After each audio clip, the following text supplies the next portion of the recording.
आशीष जी मेरठ से। माता वल्लभ श्री हरिवंश। श्री हरिवंश महाराज जी, महाराज जी क्या हम किसी को अपनी आयु दे सकते हैं, और अगर दे सकते हैं तो उसकी विधि कृपया बताएं। भगवान के सिवाय एक ट्रांसफर कोई नहीं कर सकता, भगवान ही कर सकते हैं। नहीं तो जो विधना ने लिख दिया छठी राव के अंक, राई घटे न तिल बढ़े रहुरे जीव निशंक। राई घटे न तिल बढ़े रहुरे जीव निशंक।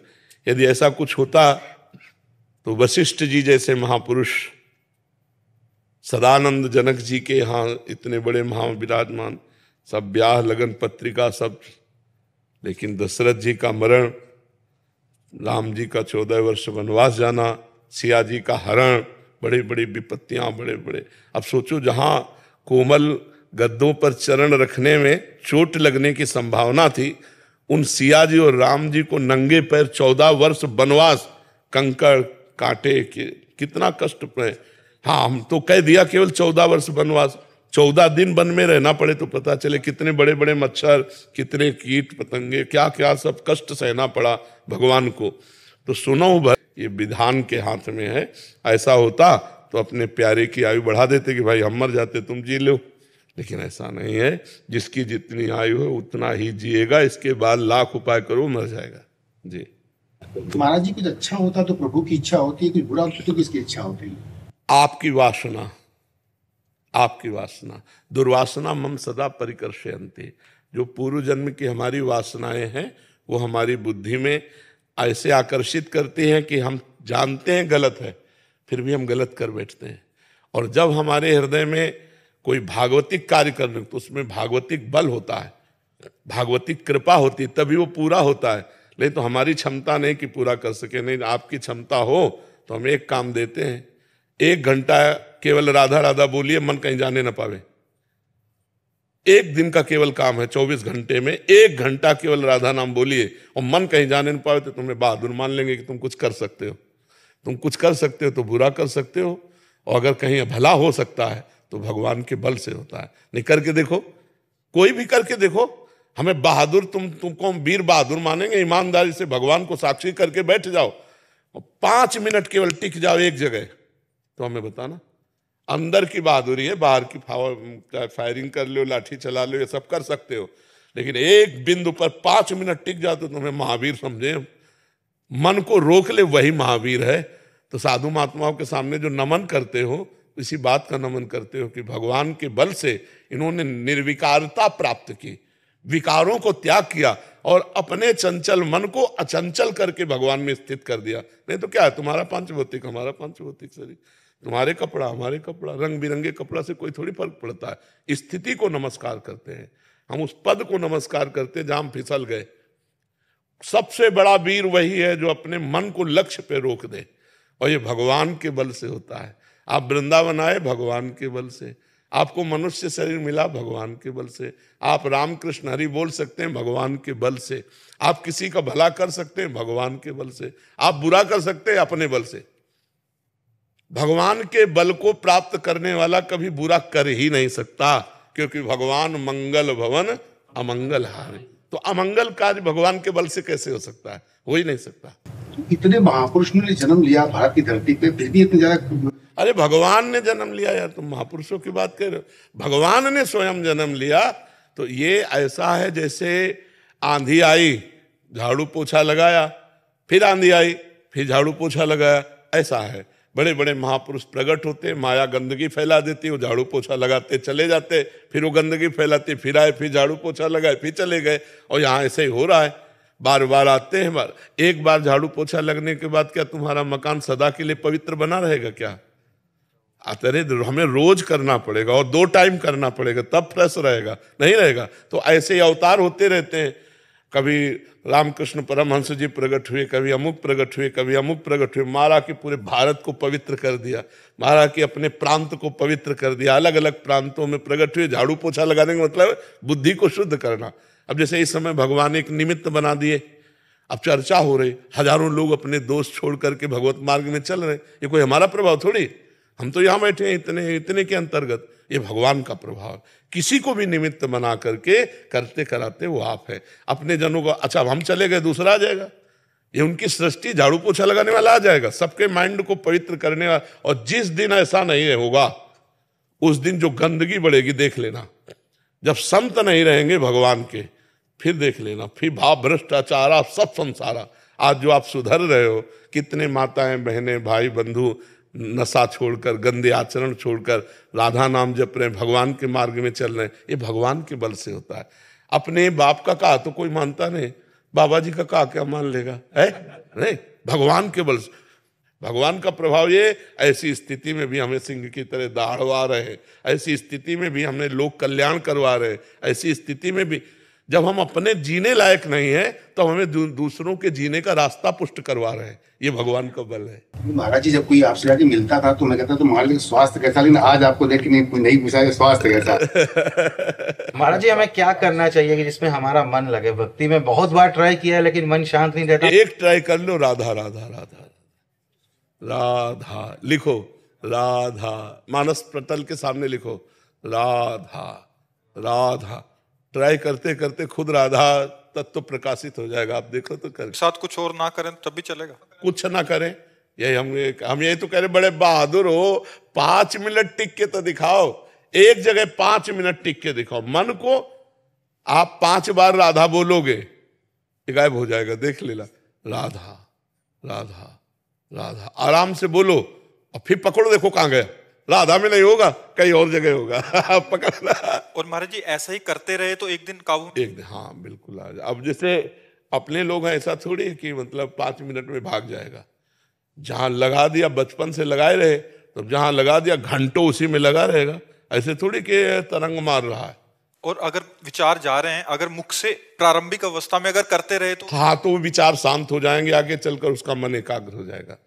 विचार तो तब तक चलते रहते जब तक मलिनता रहती, और जब मलिनता हटी तो बस जैसे दीवाल घड़ी का सेलाई चलो, तो सेकंड की सुई सेकंड की, मिनट की घंटा में ऐसे जहां लगा दिया बिल्कुल वहीं स्थित। ऐसा नहीं कि ऐसे भी कर सके, वहीं स्थित। तो तभी उनकी बाह्य अवस्था के जो खेल होते हैं सबको समझ में नहीं आता। अंतर में डूबे हुए बाह्य खेल कैसे हो सकते हैं? अंतर में चित्तवृत्ति डूबी और बाहर वो व्यवहार कर रहे हैं। यही महापुरुषों की महानता होती है। अब संसार में तो अगर तुम अंदर में डूबना चाहोगे तो बाहर कहोगे हल्ला मत मचाना, तुम नगाड़ा बजाओ, कोई फर्क नहीं पड़ने वाला। हम जहां हैं तहां हैं, तुमसे देख रहे हैं, तुमसे बात कर रहे हैं, तुमसे और चल रहा है, डबल खेल चल रहा है। एक चल रहा है आपसे बात चल रही है, दूसरा हमारा चिंतन चल रहा है। अब कह दो बात करते हुए चिंतन कैसे होगा, तो देख लो बात करते हुए विषय चिंतन होता है कि नहीं होता। तो जहां विषय चिंतन होता है वहां भगवत चिंतन होता है। जैसे तुम्हारा अंदर से जहां राम नाम कृष्ण नाम राधा नाम जपो तो मन अंदर भागेगा ना संसार की तरफ, वहां हमारा मन भागता है श्री जी की तरफ। अभ्यास योग युक्ते न चेतसा नान्यगामिना, वो ऐसे भागता है श्री जी की तरफ। जाने अनजाने में प्रभु जी कोई अपराध या हमसे पाप बन जाता है, उतना ही हमें प्रायश्चित करना चाहिए जितना जाने में होता है या अनजाने में? अनजाने वाला स्वप्न में दंड मिलता है। स्वप्न में देखा चाकू मारी गई तो पीड़ा हुई ना, जब तक जगोगे नहीं तब तक वो पीड़ा भोगनी पड़ेगी। वो अनजाने के पाप का दंड है। जाने में जो आपसे पाप हो गया उसका प्रायश्चित कर लेना चाहिए। शालिनी द्विवेदी जी प्रयागराज से। राधा वल्लभ श्री हरिवंश महाराज जी। महाराज जी यूट्यूब पर आपकी वीडियोस या रील्स देखते हैं तो महाराज जी कह रहे हैं कि आपकी मतलब वीडियोस देख के मतलब ऐसा मन हो गया कि अभी कहीं और सुनने का मन ही नहीं होता। तो अगर कोई दूसरे जनों की रील्स आ जाती हैं जो प्रेरणादायक कथाएं सुनाते हैं तो ऐसे में उनको इग्नोर कर दें तो कोई अपराध तो नहीं है, ऐसे कोई दोष दर्शन तो नहीं, बाजार है, बाजार में हमारी जिस दुकान में हमारी पटरी बैठ गई वहीं से सौदा ले रहे हैं। अब अन्य दुकानों को नहीं ले तो अपराध थोड़ी हुआ। ऐसे यूट्यूब एक दुकान है, संतों की वाणी की दुकान है, एक से एक संतों की वाणी है। उसमें हमारा जहाँ भाव बना वहाँ अपना सुन लिया, जहाँ भाव नहीं बना वहीं नहीं सुना, तो उसमें कोई अपराध। हाँ, किसी की निंदा करना अपराध है। तुम्हारी समझ में नहीं है तो क्या कोई संत ही नहीं है क्या? और किसी की वाणी ही सत्य नहीं? नहीं, सबकी वाणी सत्य। हमें ये प्रिय लगा, हमें ये वाणी प्रिय लगी, जिनको जो प्रिय है वो अपना सुने, ऐसे ऐसे भाव। और किसी संत की अगर रील आ गई तो हम प्रणाम करते हैं, प्रणाम करके आगे बढ़ते हैं, क्योंकि संत भगवान के स्वरूप होते हैं। हम किसी की अवहेलना या निंदा नहीं कर सकते। अगर अवहेलना निंदा करते हैं तो हम अपने संत जिनको माना है उनकी भी बात हमारे ऊपर रंग नहीं लाएगी। रंग तभी लाएगी जब सब संतों को, चार जुगन के भक्त जे इनके पद की धूरी, सब संत। देखो भगवान ने जितना जितना पावर दिया उतना ही प्रकाश है। 0 पावर में भी वही बिजली है और 1000 पावर में भी, 2000 में भी वही बिजली है। तो ऐसे ही भगवान ने जिसको जितना ज्ञान दिया उतना ही भूलेगा। हमें जहाँ पसंद है वो हम सुन लेते हैं और सुन के जब चलेंगे तो वहीं पहुंच जाएंगे जहाँ जाना है। भगवान के पास जाना है, भगवान को प्रसन्न करना है, अच्छे आचरण करने, सुख में जीवन व्यतीत करना है। यही संतों की वाणी से शिक्षा मिलती है। प्रियंका जी मुंबई से। राधा वल्लभ श्री हरिवंश महाराज जी। महाराज जी, ईश्वर का ज्ञान बड़ा है या ईश्वर का प्रेम प्राप्त करना बड़ा है? अपने हृदय में ईश्वर का बिन जाने न होए प्रतीति, बिन प्रतीत होए नहीं प्रीति। बिना ज्ञान के प्रेम हो जाएगा क्या? जब तक हम आपको जानते नहीं हैं तो आप पर प्रतीति विश्वास नहीं होगा, फिर आपसे प्रेम कैसे होगा? तो अगर हम कहें कि प्रेम बड़ा है तो बिना ज्ञान के प्रेम कैसे हो जाएगा? आप कौन हैं, आपका स्वभाव क्या है, आपका प्रभाव क्या है, आपकी महिमा क्या है, ये जब हम जानेंगे ना तभी तो आप पर विश्वास होगा, तभी आपसे प्रीति होगी। तो ज्ञान अति अनिवार्य है, बिना ज्ञान के शुद्ध प्रेम नहीं होता। जब ये ज्ञान हो जाता है कि सब में हमारा प्रभु विराजमान है, ये क्रूरा अपि पापिनो न च सताम संभाष्य दृश्याश्चे सर्वानुवस्तुतया निरीक्ष परम स्वाराध्य बुद्धिर्मम। मेरे आराध्य देव भगवान ही सब रूपों में विराजमान है। पहले ये ज्ञान होना अति अनिवार्य है। इस ज्ञान के बाद आवागमन चक्र से मुक्त हो जाता है, तब वो प्रेमी होता है। जो बंधन मुक्त होता है तब वास्तविक में प्रेम होता है। ये 2-4 बूंद आंसू गिर जाना है प्रेम का लक्षण नहीं है। प्रेम का लक्षण है अपने प्रीतम की जो शोभा है, जो रूप गुण माधुरी, वो हृदय में, मन में, बुद्धि में, नेत्र में, आम में, सब में समा जाए। पी मूर्ति नयनन बसे तेहि रस रहाय समाये। ये लक्षण सुन प्रेम के और न कछु सुहाय, और न कछु सुहाय फिरे अपने रस मातो कुटुम देह ते जाए। छूट सब ही विधि नातो एकमात्र भगवान के प्रेम में मत वाला वो प्रेमी तभी हो सकता है जब उसे ज्ञान हुआ है। ये संसार भगवान का स्वरूप है, इसमें भगवान के सिवा कोई नहीं है, जो भी है वो मिथ्या है। ब्रह्म सत्यम जगन मिथ्या, ये ज्ञान होने पर ही वास्तविक भगवान से प्रेम होता है। और प्रेम हो गया तो ज्ञान सार्थक।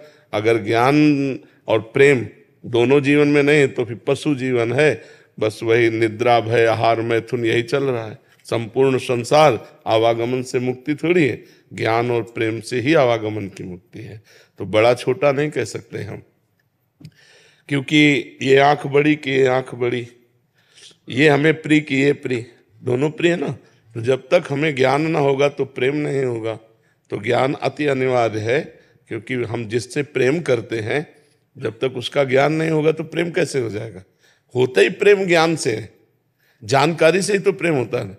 आप यहाँ बैठे तो कैसे आए? जानकारी से ही तो आए ना। आपने YouTube में सुना, आपने बातें सुनी, आपको थोड़ा ज्ञान हुआ तो लगा चलो देखते हैं चल के। तो आपको आने की जो जिज्ञासा हुई, श्रवण सुजस सुनि आयऊं प्रभु भंजन भवभीर।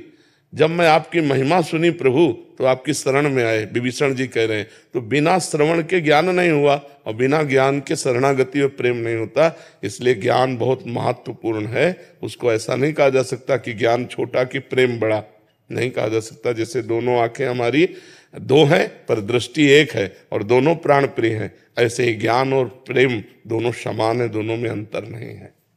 मर्जी सूक्ष्म अहंकार का नाश कैसे होता है? गुरु कृपा ही केवलम। जैसे हम साधना करते हैं ना, इसका भी अहंकार होता है, इसका अहंकार नष्ट होता है गुरु कृपा से। तो सांसारिक अहंकार तो दूर करना कठिन होता है, उससे भी ज्यादा कठिन होता है भक्ति जनित अहंकार दूर करना।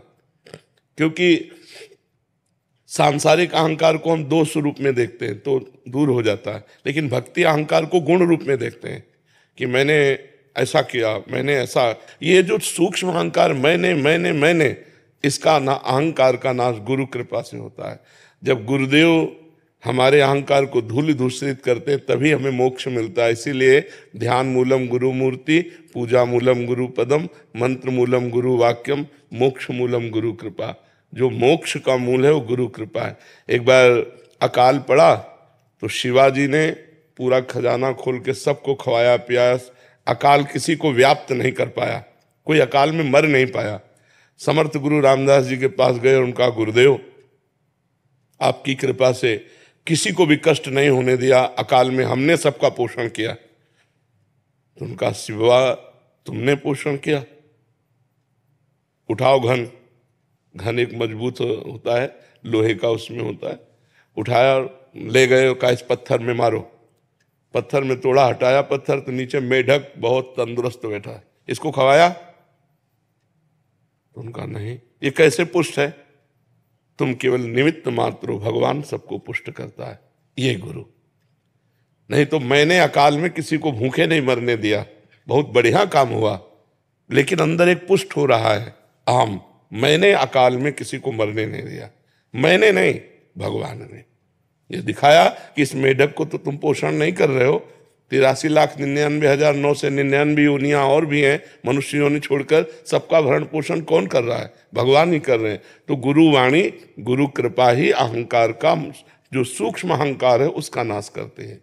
सुनील संभाजीराव महाराष्ट्र से। महाराज जी, आपके चरणों में कोटि कोटि प्रणाम। गुरुदेव, 2023 से आपका सत्संग और एकांतिक वार्तालाप यूट्यूब से माध्यम से सुन रहा हूं और आपके वचनों के बल से नाम जप भी करने की कोशिश कर रहा हूं।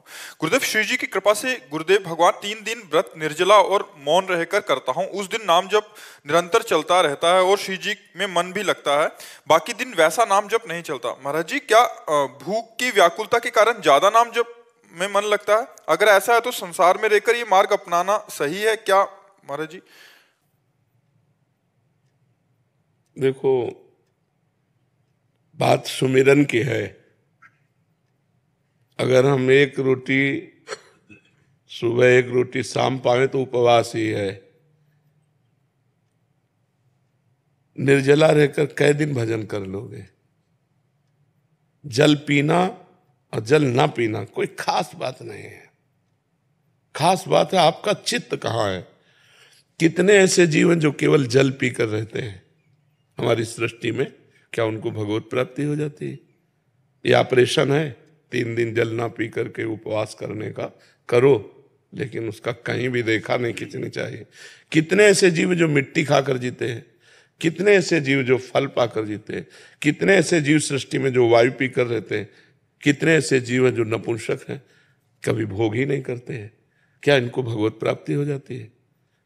जिसका चित्त भगवदाकार है उसको भगवत प्राप्ति हो जाती है। अब हमको देखना है, मिताहार, सात्विक, भगवत प्रसाद, ये व्रत से भी बढ़कर है। मिताहार माने थोड़ा, अगर हम 4 रोटी खाते हैं तो 2 रोटी खाएं, और धर्म की कमाई, पवित्र भोजन और भगवान को अर्पित करके, और रोज भजन हो रहा है, सब कुछ हो रहा है। खास बात भजन है। अपने भी ये सब, पर बाद में जब समझ में आया तो चित्त वृत्ति का भगवान के चरणों में अर्पित करना गोपी जनों का सबसे बड़ा पद है हमारे भक्ति राज्य में। अगर भक्ति राज्य में कहीं भी किसी का पद दिया जाता है तो यथा ब्रज गोपिका नाम, जैसे ब्रज की गोपिकाएं, ऐसा प्रेम कहीं नहीं देखा गया। बड़े बड़े महाभागवतों ने इन्हीं का अनुसरण किया है। जैसे महाप्रभु चैतन्य देव तो गोपी प्रेम की भावना में डूबे हुए, हा कृष्ण हा प्रीतम, तो यथा ब्रज गोपिका नाम। अब गोपिकाओं की दिनचर्या देखिए, सुबह उठती हैं, गौएं धोना है, घर लीपना है, भोजन बनाना है, पति पुत्र आदि को पवाना, पूरा एक गृहस्थी की नारी जैसे करते हैं, भागवत में लिखा हुआ है, वही है दिनचर्या। अंतर क्या है? उनको परमहंसों ने भी पूजा क्यों? क्योंकि एक एक चित्त वृत्ति श्री कृष्ण के लिए है। क्रियाएं बाहरी संसारी हैं, श्रृंगार संसारी है, लेकिन अंदर का अनुराग श्री कृष्ण से है। मुरारी पादार्पित चित्त वृत्ति, एक एक वृत्ति, जैसे समुद्र में तरंगें उठती हैं ऐसे चित्त में वृत्तियां उठती रहती हैं। हमारी हर वृत्ति संसारिक उठती है, और अगर हर वृत्ति भागवतिक होने लगे, बस यही साधना का लक्षण है, चित्त वृत्ति भागवतिक होने लगे। दुर्वासा जी दूब का रस केवल पीते हैं। अम्बरीश जी चक्रवर्ती सम्राट है, नवीन नवीन रानियां, हर भोग हर सामग्री। दुर्वासा जी तप में अहम है। अम्बरीश जी कृष्ण सावई मना कृष्ण पदारविंदयो, भगवान के चरणों में। तो जब भगवान की सभा में देवर्षि नारद जी ने गान किया कि मृत्यु लोक में इस समय सर्वश्रेष्ठ महान भक्त श्री अम्बरीश जी महाराज, तो दुर्वासा जी को जलन हुई। कि वो चक्रवर्ती सम्राट अच्छी पोशाक पहनता है, सिंहासन पर बैठता है, रानी है, प्रजा है, सुख वैभव है, हमारा नाम क्यों नहीं लिया गया? दूब का रस पीता हूं, वलकल की लंगोटी लगाता हूं, महान तप से संलग्न हूं, देखता हूं कैसा अम्बरीश है। अब उनको अपराध ढूंढने में तो कोई मिला नहीं। द्वादशी पारायण का समय जा रहा था, तो ब्राह्मणों से पूछा, विद्वानों से, ब्रह्म ऋषियों से, तो उन्होंने बताया भगवान का चरणामृत जलपान कर लेना, पारायण भी माना जाएगा और अतिथि सत्कार में कोई विघ्न भी नहीं होगा, क्योंकि आपने अतिथि दुर्वासा जी को किया है। वो पान ही किए, बस आ गए। दुर्वासा जी को तो दोष देखना था। उनका बहुत बड़ा तू भगत बनता है, अभी मैं तुझे दंड देता हूं। और भारी क्रोध करके उन्होंने कृत्या प्रकट कर दी मारने के लिए। अम्बरीश जी ऐसे ही खड़े रहे, दैन्यता की मूर्ति। भगवान के सुदर्शन चक्र ने प्रकट होकर कृत्या को नष्ट किया और त्रिभुवन में दौड़ाया दुर्वासा जी को। दौड़ाया नहीं तो भस्म तो 1 मिनट में कर देते, दौड़ाया। केवल भक्त है ना भगवान के, दौड़ाया। अब वो भगवान ब्रह्मा जी ने कहा हरि का सुदर्शन चक्र हमने, शिव जी ने कहा ये तो भगवान का नित्य पार्षद सुदर्शन, इससे वो भगवान की शरण में जाओ। दुर्वासा जी भगवान ने कहा अहम भक्त पराधीन हो असुतंत्र ईदिश, मैं इस समय असुतंत्र, सुदर्शन मेरे कहने से नहीं रुकेगा। अम्बरीश के पांव पड़ो जाके। जब अम्बरीश जी के चरणों, तो अम्बरीश जी ने जल लिया और कहा मन वचन कर्म से आज तक मैंने जितना भजन साधन पुण्य किया वो सब दुर्वासा जी को प्राप्त हो जाए। और हे सुदर्शन, इसके प्रभाव से आप। दुर्वासा जी के आंसू भर गए कि जिसको मैं मारने आया, जिसको मैं दुख देने आया, अपमानित करने आया, उसने पूरे जीवन का भजन मुझे दे दिया। बोले आज मैंने देखा हरि के दासों का कितना बड़ा महत्व है। तो निराभिमान भजन और तपस्या अंतर है। निराभिमान भजन और तपस्या में अंतर है। हम व्रत रहे लेकिन व्रत का अभिमान न हो और हमारा भजन निरंतर नित्य चले तो हमारा व्रत सही हुआ। एक दिन कस के भजन हो गया और 2 दिन प्रपंच रहा तो ठीक नहीं। हमें ऐसा अभ्यास करना चाहिए कि अन्य दिनों में भी भोजन को पवित्र धन के द्वारा कमाया हुआ हो और भगवान को भोग लगाया हुआ हो और हमारा मन बार बार भगवान के चरणों का चिंतन करे। खास बात चिंतन है। पूरी गीता जी आप उठाकर देखिए, भगवान ने कहीं अन्य साधनों को छुआ भी नहीं है। अनन्य चिंतयन्तो माम अनन्य चेता सततम, ऐसा अभ्यास करो, अभ्यास योग युक्तेन चेतसा नान्यगामिना, मेरे में चित्र मन मना भव मद भक्तो माद्याजी माम नमस्कुरु। भगवान कहते मई एव मन आधत्स्व मई बुद्धि निवेश है, मेरे में मन लगा दो, मेरे में बुद्धि लगा दो। खास बात यह है। सनकादि जब भागवत के पारायण की बात कहते तो कहते एक बार फल खा करके भागवत सुनो, यदि उसमें विक्षेप पड़ता है तो भोजन पर कर, लेकिन आपका चिंतन भोजन का नहीं होना चाहिए। आपका चिंतन भगवान से हटना नहीं चाहिए। खास बात चिंतन है। आप रोटी दाल खा के भजन कर रहे हो, निरंतर भगवान में वृत्ति, आप जैसा कोई महात्मा नहीं। वो आप वायु पी कर रहे हो, चिंतन है जल का और भोजन का, बात नहीं। चिंतन कहाँ है आपका? आंतरिक चिंतन से भगवत प्राप्ति होती, बाहरी क्रियाओं से नहीं। बाहरी क्रियाओं से प्राप्त नहीं होती।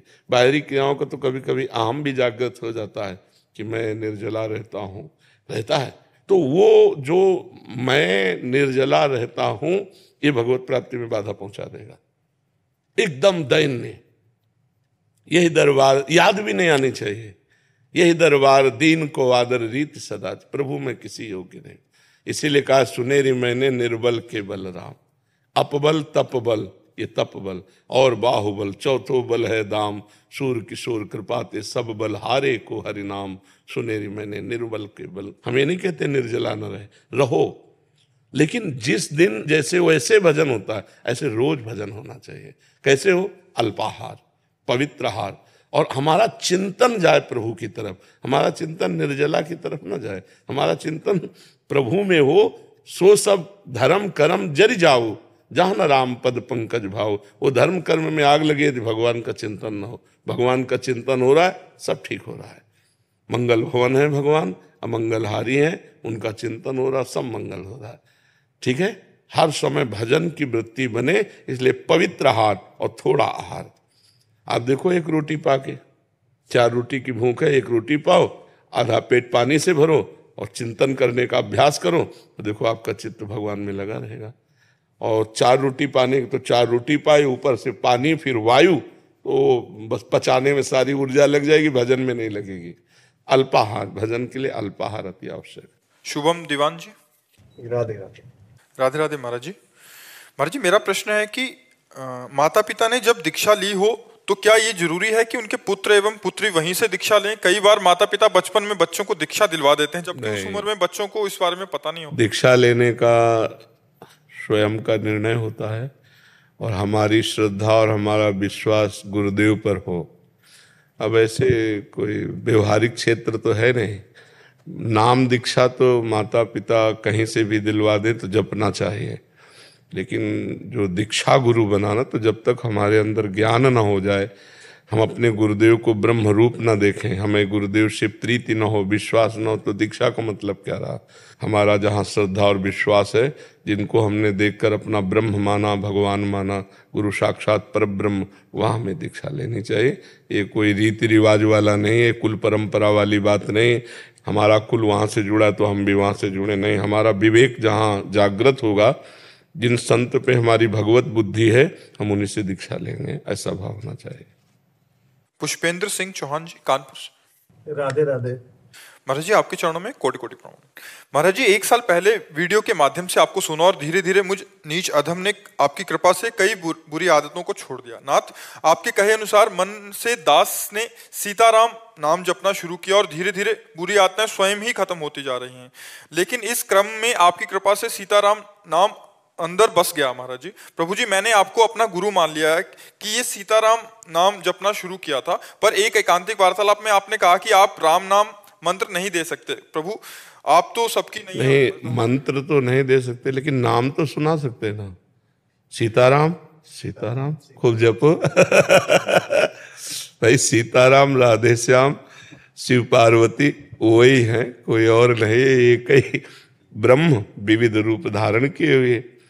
मंत्र का क्या होता है? मंत्र देने का अधिकार तभी जब हमने खुद वो मंत्र जपा हो, खुद उस मंत्र को सिद्ध किया हो। तब जैसे हम श्यामा श्याम की उपासना में, अब सियाराम का नाम, जैसे हमसे बहुत से भक्त आते हैं, कहते हैं शंकर जी का नाम दे दो, तो शाम सदाशिव जपो। अब हमसे अगर गुरु मंत्र की बात करोगे तो हम जहाँ हैं, जो जप रहे हैं, जिस पे हम चल रहे हैं आचार्य परंपरा, वो करेंगे। नाम तो भगवान का कोई भी नाम, आप भगवान के शास्त्र नाम का हम पाठ नहीं करते, विष्णु शास्त्र नाम, गोपाल शास्त्र नाम, तो कोई भी नाम आपको, जो आपकी श्रद्धा है कि मैं इनके मुख से सीताराम सुनूं तो मेरी भावना बढ़ेगी, हम कहते हैं सीताराम सीताराम, खूब नाम जप करो, भगवान को प्राप्त हो। अब जैसे सीताराम का मंत्र अब हम सलाह देंगे, किसी रामानंद संप्रदाय से किसी संत पर श्रद्धा करो और फिर उनसे मंत्र लो, क्योंकि वो आचार्य परंपरागत मंत्र है, तो वो सिद्ध हो जाएगा, वो लाभ प्रदान करेगा। तो समस्या आ रही, सारा मन बुद्धि सब आपके चरणों में समर्पित हो, तो सीताराम जपो, सब कुछ हो जाएगा। सीताराम सीताराम सीताराम कहिए और जाहि विधि राखे राम। जितेंद्र सोनी जी, अहमदाबाद। राधा वल्लभ श्री गाय। श्री हरिवंश महाराज जी। महाराज जी, भगवत गीता में भगवान ने कहा है कि मनुष्य देवता का पूजन करते हैं तो उनको देवता की प्राप्ति होती है, तो उनको वापस जन्म मरण में आना पड़ता है। तो मैं ये जानना चाहता हूँ कि देवतागण का तात्पर्य क्या है, और जैसे सब लोग अलग अलग, सब भगवान का जब तक भाव नहीं रखोगे, भगवान का भाव करके पूजन करो तो भगवान को प्राप्त हो जाओगे। और भगवान का भाव न रखकर इंद्र का पूजन करो, अग्नि का पूजन करो तो नहीं, बात नहीं बनेगी। उनमें भगवान का भाव करना पड़ेगा। इंद्र देवता है, अग्नि देवता है, सूर्य देवता है, तो देवत्व भाव जहां लाओगे, देवता का भाव लाओगे तो आवागमन होगा, क्योंकि उनका भी आवागमन है। अगर भगवान का भाव लाओगे तो आवागमन नहीं, क्योंकि भगवान अजन्मा है, भगवान अजित है, भगवान मायातीत है। समझ रहे हो? तो भगवान कहते हैं अगर जिस देवता पर श्रद्धा करोगे तो मैं वही श्रद्धा तुम्हारी पुष्ट कर दूंगा, पर तुम्हारा आवागमन नहीं मिटेगा, क्योंकि आवागमन मिटने का अधिकार भगवान श्री हरि को, भगवान शंकर को, इन्हीं को है। आवागमन मिटने का और अधिकार किसी को नहीं। पूरे त्रिभुवन में आवागमन मिटने का अधिकार इन्हीं को है। मोक्ष प्रदायिनी ये जुगल जोरी है, अगर इनकी शरण में नहीं, चाहे शिव पार्वती और चाहे भगवान सियाराम कहो या राधे श्याम कहो, या विष्णु नारायण कहो, वही भगवान एक ही विविध रूपों में है, बका दूसरे को अधिकार नहीं। इसीलिए गीता में भगवान का भूतों को पूजने वाले भूतों को प्राप्त होते हैं, देवताओं को पूजने वाले देवताओं को प्राप्त होते हैं। और यहाँ से लेके ब्रह्मलोक तक सब मायामय जगत है। आप ब्रह्म स्तंभ पर्यंतम सर्वम मायामयम जगत, तो देवलोक तो बहुत नीचे है, अंतरिक्ष के बाद स्वर्गलोक है, महरलोक, जनलोक, तपलोक, फिर ब्रह्मलोक है, और ब्रह्मलोक तक आवागमन है। तो फिर देवताओं को पूजने वाले देवताओं को प्राप्त होते, पुण्य क्षीणे मृत्यु लोके विसंति, और पितरों को पूजने वाले पितरों को प्राप्त होते। हे पार्थ, मेरा पूजन करने वाले मेरे को प्राप्त होते हैं। तो हम भगवान का पूजन करें, और जितने भी देवी देवता सब में भगवान की भावना करें कि दुर्गा रूप में भगवान ही विराजमान है। जितने भी देवी देवता सब में भगवान, हम कहा नहीं कि अगर भगवान की भावना करके कुत्ते का पूजन करो तो भगवान को ही वो पूजन प्राप्त होगा। अगर भगवान की भावना नहीं तो देवताओं का पूजन भी केवल आपको पुण्य प्रदान करेगा, भगवत प्राप्ति नहीं। इसलिए भगवान ने वर्णन किया। अलका जी। श्री हरिवंश। श्री हरिवंश महाराज जी। महाराज जी, जैसे महाप्रभु के अंतर्ध्यान होने की बात सुनकर तत्पश्चात उनके काफी सारे भगतजन उसी समय उनके साथ ही हो गए, प्राण त्याग दिए। महाराज जी, ऐसी भक्ति कैसे हृदय में आए? तन्मया तन्मया, हमारे प्राण उनके प्राण एक हो गए। जैसे गोपी जन कहती हैं, कान भये प्राण में, प्राण भये कान्ह में, ही में ना जान परे कान है कि प्राण है। जब हमारे प्राण उनके प्राणों में मिल जाते तो उनके प्राण निकले तो हमारे भी निकल जाएंगे। तन्मयाहा, तन्मयाहा स्थिति सदैव उन्हीं में डूबे। सुना महाप्रभु अंतर्ध्यान, खत्म, कुछ चेष्टा नहीं करनी पड़ी, सुनते ही। विठल विपुल देव जी ने सुना, स्वामी हरदास जी अंतर्ध्यान, तो प्राण निकल गए। कितने जन ऐसे महापुरुष हुए, जैसे द्वारिकाधीश भगवान का परिकर, रुक्मिणी जी ने सुना भगवान, वसुदेव देव की जी ने भगवान अंतर्ध्यान, तत्काल प्राण छूट गए। वसुदेव जी के देवकी जी तत्काल प्राण छूट गए, सुनते ही बहुतों के प्राण, और जो जीवित बचे वो अग्नि में प्रवेश कर गए। प्रभु के लिए अग्नि में अपने शरीर को भस्म करके भगवत स्वरूप हो गए। ये साधारण बात नहीं, ये तन्मयाहा, हम जी नहीं सकते आपके बिना। आपके चिंतन में हमारे प्राण उनके प्राण, उनके प्राण हमारे प्राण, हमारा मन उनका मन, उनका मन हमारा मन। तो जब उनके प्राण गए तो हमारे गए, क्योंकि प्राण तन्मय थे। तन्मया स्थिति में ऐसा होता है, अन्यथा नहीं। राधे राधे महाराज जी। महाराज जी, मेरी राधा कृष्ण जी में पूर्ण आस्था है, उनमें मैं सखी भाव रखती हूँ। महाराज जी, नाम जब भी यथासंभव करती हूँ, महाराज जी मुझ में घमंड या ईगो नाम जैसी कोई भी चीज नहीं है, फिर भी यही घमंड है।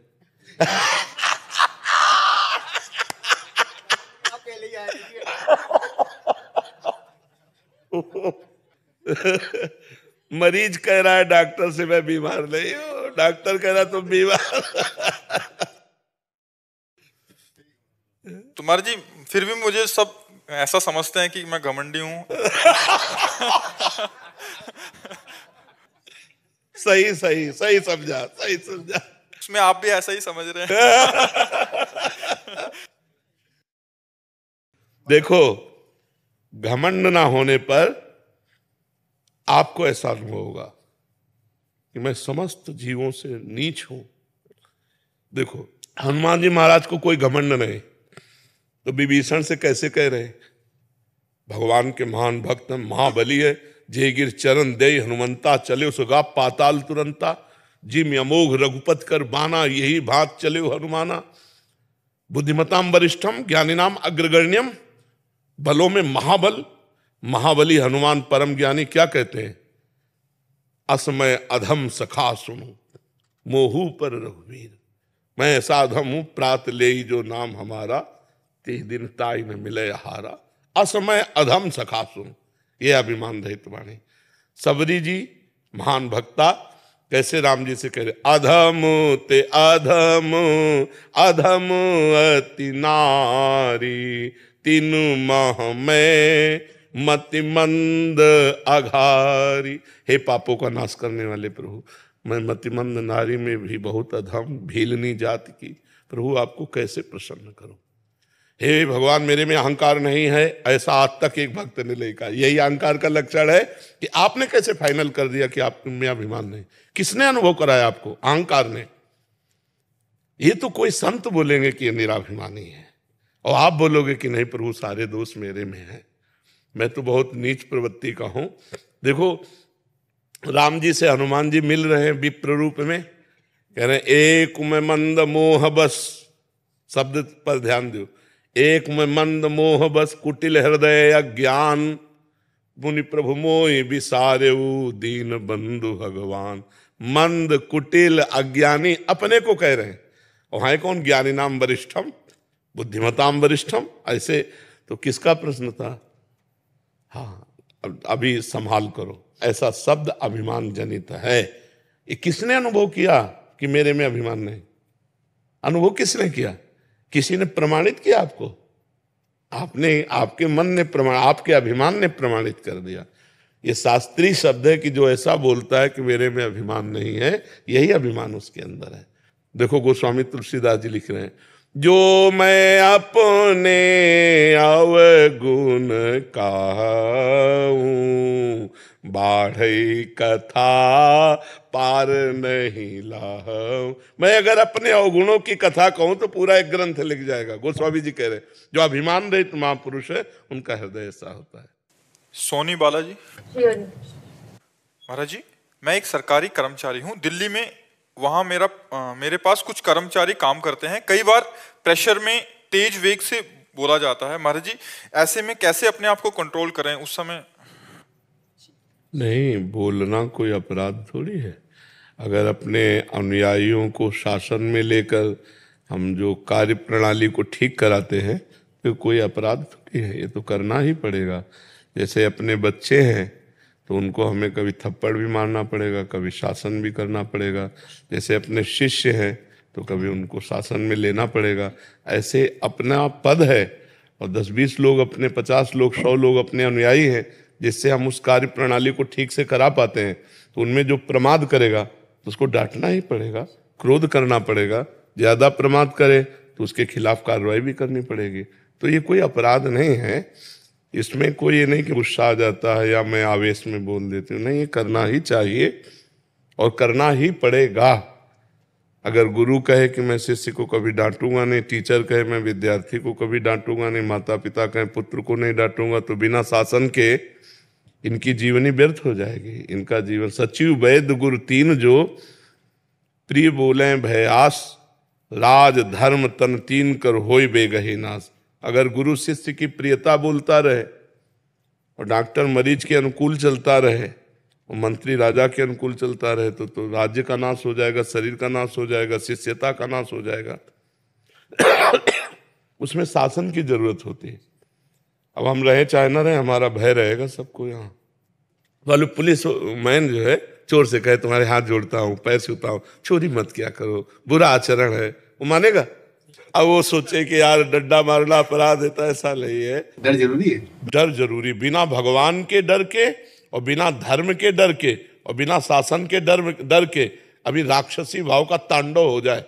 डर है, डर है, तुम्हें भी डर है। कानून के खिलाफ करेंगे डंडा बजेगा, आजीवन कारावास मिलेगा, ज्यादा गलती हो गई तो फांसी मिलेगी। बिना डर के अंदर एक राक्षस बैठा हुआ है हम सब के अंदर। सुमति कुमति सबके उर राही, नाथ पुराण निगम अस्काए। अगर वो राक्षस चुप है तो डर के कारण चुप है। समाज का डर, भगवान का डर, गुरु का डर, शास्त्र का डर और ये कानून का डर। अगर ये डर है तो समाज डर के सुरक्षित है, और अगर डर ना हो तो अभी तांडव मच जाए राक्षसी भाव। डर की कोई सीमा तो नहीं, कैसे? तो अपराध की भी सीमा नहीं है ना। अपराध की सीमा है क्या? तो इसलिए डर की सीमा नहीं रखी गई कि तुम जितना बड़ा अपराध सोचोगे उतना बड़ा दंड आपके ऊपर विधान लागू हो जाएगा। पूरे संसार को गौर से देखो तो तुम्हें कर्मों का खेल दिखाई देगा। अगर इस संसार को भागवतिक चश्मे से देखो तो आपको कर्मों का एक खेल दिखाई देगा। जो जैसा कर्म कर रहा है वैसा भोग रहा है। अगर डर भगवान का ना हो, किसी को भगवान का डर नहीं है तो यहाँ डंडे का डर है, पुलिस का डर है। अगर डर ना हो तो समाज कंट्रोल में ही ना रहे। जहां डर नहीं है वहां आप देख लीजिए, पत्नी को पति से डर नहीं, पति को पत्नी से डर नहीं, तो देख लो दोनों का चरित्र। नहीं? हाँ, तो ये तो चलता है। डर तो रहना ही चाहिए, डर रहना ही चाहिए। डर के बिना समाज सुव्यवस्थित नहीं रह सकती। जो परिकर आपके पास रहता है, आप उनको तो हाथ के हाथ दंड दे देते हैं, और जैसे हम दूर रहते हैं और हमसे कोई दंड तो हो जाए तो हमें कैसे आपकी। अगर आप हमारे को समर्पित हो तो आप देखो तुम्हारे हृदय में जलन होती कि नहीं। इनको तो बाहरी, तुम्हारे हृदय में इतनी जलन होगी कि मैं कैसे गुरुदेव के सामने जाऊं, मैं कैसे उनसे बात करूं। और बार बार हमारा चेहरा नाचेगा और यही आएगा कि मैं बहुत अपराधी हूं, मैं ये दंड नहीं मिल रहा, ये जलन हो रही। मैं आज से कसम खाती हूँ कभी ऐसा नहीं करूं। गुरुदेव मुझे क्षमा कर दो, भले हमारे सामने नहीं हो लेकिन तुम एकांत में क्षमा मांगोगे। गुरुदेव मुझे क्षमा कर दो, मैं आज से गलती नहीं करूंगी। तब हृदय में शांति होगी। नहीं, बाहरी जलन से ज्यादा आंतरिक जलन आपको सताएगी। गुरु संबंध ऐसे थोड़ी, तो गुरु हर समय हमारे साथ रहते हैं, हमारे माइंड में बैठे, हमारे हृदय में बैठे रहते हैं जी। विक्रांत जी प्रयागराज से। राधे राधे। राधे राधे महाराज जी। महाराज जी, संसार में किसी के द्वारा आपकी गलती ना होने पर भी किसी के द्वारा आपको उसकी सजा दिलाई जाती है, तो ऐसे इंसान को सफाई देनी चाहिए, या यदि सफाई ना दें तो अपने अंतर मन में उठते द्वंद्व को कैसे शांत करें? अपना कहीं ना कहीं कोई अशुभ प्रारब्ध है जो अपने को गिराना चाहता है पूर्व का। जैसे जिस पॉइंट पे आपकी निंदा हो रही है या आपको गिराया जा रहा है, उस पॉइंट में आप बिल्कुल करेक्ट हैं, लेकिन सत्य मानिए ये कोई प्रारब्ध भोग हमारा पूर्व का पाप का कर्म है जो मुझे दंड दे रहा है। अगर वो मुझे दंड ना दे तो अंदर द्वंद्व ना चले, अंदर भी जलो और बाहर भी उसका कष्ट भोगो, क्योंकि कोई ऐसा पाप है जिसका दंड नहीं मिला और वो आके हमें गिरा रहा है। तो इसमें हमें अंदर से विचार करना चाहिए कि मेरा ही प्रारब्ध है। अगर आपका प्रारब्ध नहीं होगा और आपको कोई नीचा दिखाना चाहे, पूरा षड्यंत्र रच ले, तो आपके अंदर खुशी रहेगी। वो प्रारब्ध ना होने के कारण आपका कोई अपराध भी नहीं और पूर्व अपराध भी नहीं है, और ऐसे हृदय जलेगा और द्वंद होगा कि मैंने तो पाप किया नहीं है, मैंने गलती की नहीं, और आपको नीचा देखना पड़ेगा। यदि वो पाप है तो आप बिल्कुल पूरी सफाई पेश कीजिए, फिर भी आपको नीचा देखना पड़ेगा। तो वो ये जान करके भोग लेना चाहिए कि मेरा ही कोई पूर्व प्रारब्ध है, और अगर नहीं है तो आप मौन रहिए, अपने आप प्रकाशित हो जाओगे। आपको सफाई देने की जरूरत नहीं पड़ेगी, अपने आप सामने वाले को भगवान नीचा दिखा देंगे जो आपको नीचा दिखाना चाहता है। पर कभी कभी ऐसा होता है कि जैसे कई हमने पाप किए, जैसे बहुत जन्मों में बहुत से पाप हो जाते हैं, ना उस कानूनी दंड मिला और ना भागवतिक दंड मिला, तो वो पाप वैसे सुरक्षित बढ़ता रहता है और हमको ऐसी जगह फंसाता है जहां हम निरपराध होते हैं, पर वो होता हमारे पाप का दंड है। एक सज्जन पुरुष रहते थे, तो उनके घर के सामने एक स्वर्णकार का मकान था। वो अपने मकान में ही दुकान रखे हुए था स्वर्णकार की, तो उसका बहुत बेईमानी का स्वरूप था। और वो उनके पास जब रात्रि में गश्त देते आते तो 2 सरकारी कर्मचारी उन्हीं के पास बैठते, खाते पीते, रात में वहीं शयन करते। अब उनको धीरे धीरे मित्रता हो गई, राज कर्मचारियों को पूरा पता चला कौन से बॉक्स में कहाँ क्या रहता है कैसे। अब उनका मन खराब हुआ राज कर्मचारियों का कि अगर इसकी हत्या कर दी जाए तो इसका इतना धन, तो उन्होंने ऐसा कर दिया।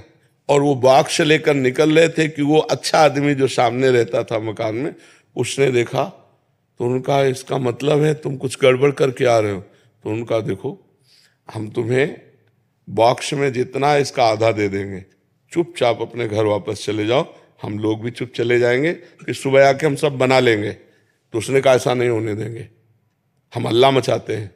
उसने हल्ला मचा दिया।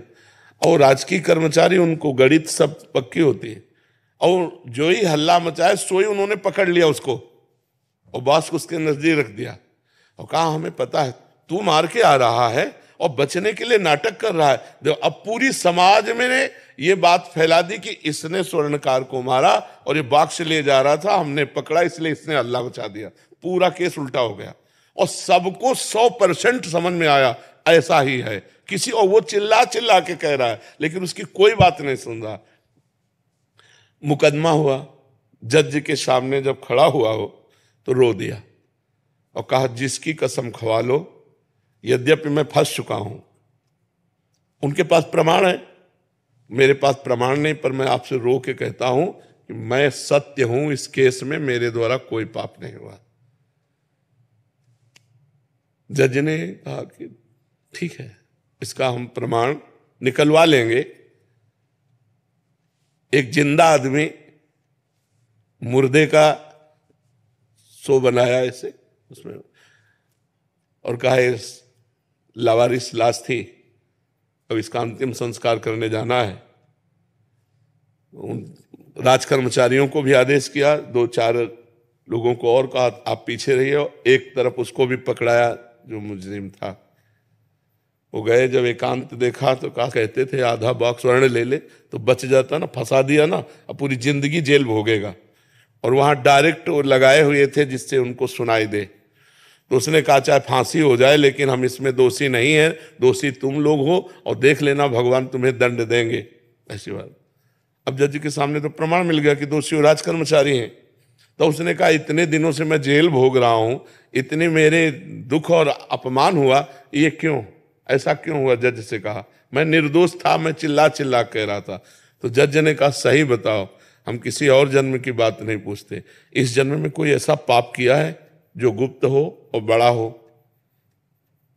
तो उसने कहा हाँ, हमारी एक प्रेमिका थी, हमारा मन मुटाव हुआ, वो हमारे ऊपर प्रहार किया, हमने ऐसे प्रहार किया तो हम चाहते नहीं थे, लेकिन वो मृत, तो फिर हम अपने घर में ही गाड़ दिया। तो बोले देखो वो पाप का दंड इस रूप में तुम्हारे आया।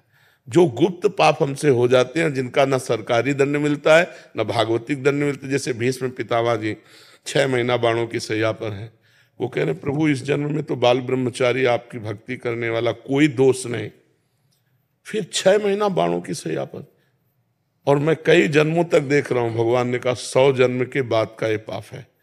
तो हम लोगों के बहुत जन्मों के पापों का क्रम चल रहा है। जैसे 13 वर्ष से बाबा जी हैं, भगवान के मार्ग में चल, दोनों किडनी फेल हैं। अब क्या है, ये पूर्व जन्म का कोई पाप है जो हमको दंड दे रहा है। तो अब इस जन्म का जो भजन है वो हमारी व्यवस्था की हुई है कि हमारा भजन भी चल रहा है, और बिल्कुल अगर हम संसार में होते तो क्या दुर्दशा होती, और भगवान में है तो न पैसे की चिंता है न डॉक्टर की चिंता है। ये क्यों है? ये भगवान की शरण में तभी तो है ना। तो हमारे भजन का, हमारी शरणागति का ये है, और पूर्व के पाप का ये है। तो हमको विवेक के द्वारा पता है कि शरीर बदलते रहते हैं, जीवात्मा तो वही होता है ना। तो जो करता है, करता तो वही है ना। मान लो वर्दी बदल जाए, आप पैजामा कुर्ता में आ जाओ, आप पैंट शर्ट में आ जाओ, आप किसी भी तो आप ही है ना। तो अगर दंड या अच्छा काम किया तो पुरस्कार या तिरस्कार आपको ही मिलेगा, कपड़े से कोई मतलब नहीं होता। तो ये कपड़ा है, पुरुष का कपड़ा है, स्त्री का कपड़ा है, पशु पक्षियों का कपड़ा है। ये वसांश जीर्णानि यथा विहाय, गीता में भगवान ने कहा। तो ये शरीर हमारा नया है, लेकिन हम बहुत पुराने हैं। अनेकों जन्मों से हम कर्म करते चले आ रहे, वो हमें धैर्यपूर्वक रहना चाहिए और भगवान से प्रार्थना करनी चाहिए कि हमें इतना साहस दो। माना कि मेरा ही कर्म कोई होगा, पर मुझे इतना साहस दो कि मैं बिना विकार के अंदर से सह जाऊं और आगे बढ़ूं। और नाम जप करते हैं महाराज, ऐसे तो नहीं करना पड़ेगा, मनुष्य जीवन व्यर्थ हो जाएगा। नाम जप, ये पद कितने दिन रहेगा विचार करो, ये शरीर कितने दिन रहेगा। पूर्व में पुण्य भी बनाना, तो आप ऐसे पद पर आए, आप हमारे भारत की सेवा में हैं। अब आपको ऐसा बनना चाहिए कि इससे भी आगे पद है ना, कि अगर हमारा मनुष्य जन्म हो तो हम भारत के उन पदों पे पहुंचे जिससे हम अधिक से अधिक समाज की सेवा कर सकें। कभी भी भय या प्रलोभन से किसी निर्दोष को दंड मत देना और दोषी को बख्शना नहीं। इसी कर्तव्य की पूजा को भगवान को समर्पित करना और नाम जप जितना मन मावे। हम कह रहे पैसा तो लगता नहीं नाम जप में ना, जैसे आप ऐसे हो राधा राधा राधा राधा राधा राधा, आप खुद देखना, आपको शांति मिल जाएगी, आपकी बुद्धि प्रवीण हो जाएगी, आपका आत्मबल बढ़ जाएगा। आप नाम जप जो प्रिय हो, राम कृष्ण हरि जो नाम प्रिय हो आपको, वो नाम जप कीजिए। और हर घंटे में अपने एक एक घंटे के समय को श्री कृष्णार्पणमस्तु, हे प्रभु 1 घंटे में जो भी हमारी संसारिक सेवा हुई वो मैं आपको समर्पित कर। कुछ दिन करके देख लीजिए, फिर आप हमें बताइएगा कि हर 1 घंटे को भगवान के चरणों में समर्पित कीजिए। नाम जप जितना बन सके कीजिए, कोई नशा तो नहीं है, बस फिर आप देख लीजिएगा। और कभी भय या प्रलोभन में मत आइएगा, हमारी ये बात गांठ बांध लेना, कभी प्रलोभन में मत आना। जो भारत सरकार दे रही उसी में नमक रोटी खाना और अपने अधिकार का शासन पूर्वक पालन करो। अपने द्वारा कभी कोई गलती न होने पाए। देखो ऐसे सिंहवत चलोगे और चंद रुपए में अगर आपकी बात ओपन हो जाती है तो जिंदगी भर आप कभी ऐसे नहीं चल सकते। तो वो रुपया किस काम का जो हमें इतना झुका दे, रौंद दे।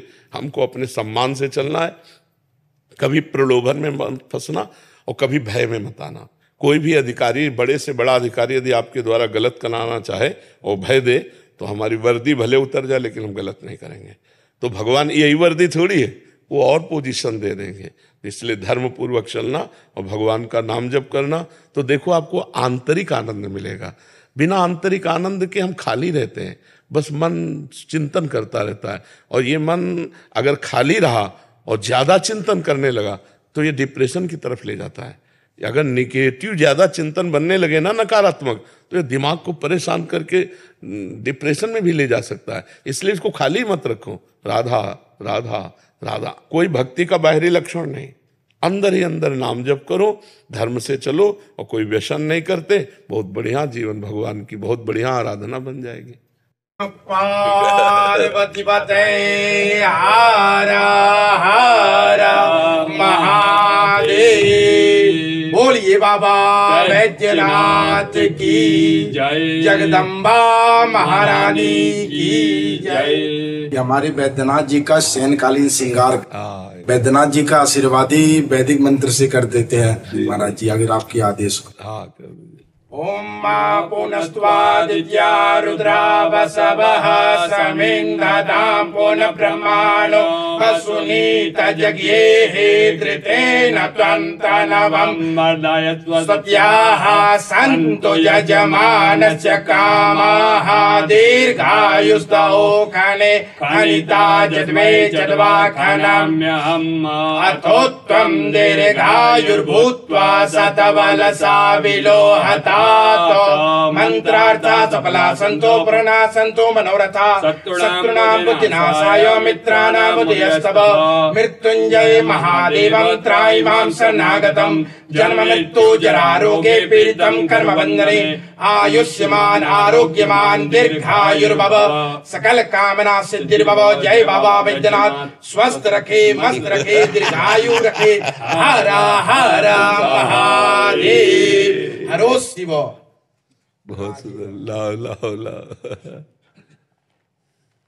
जय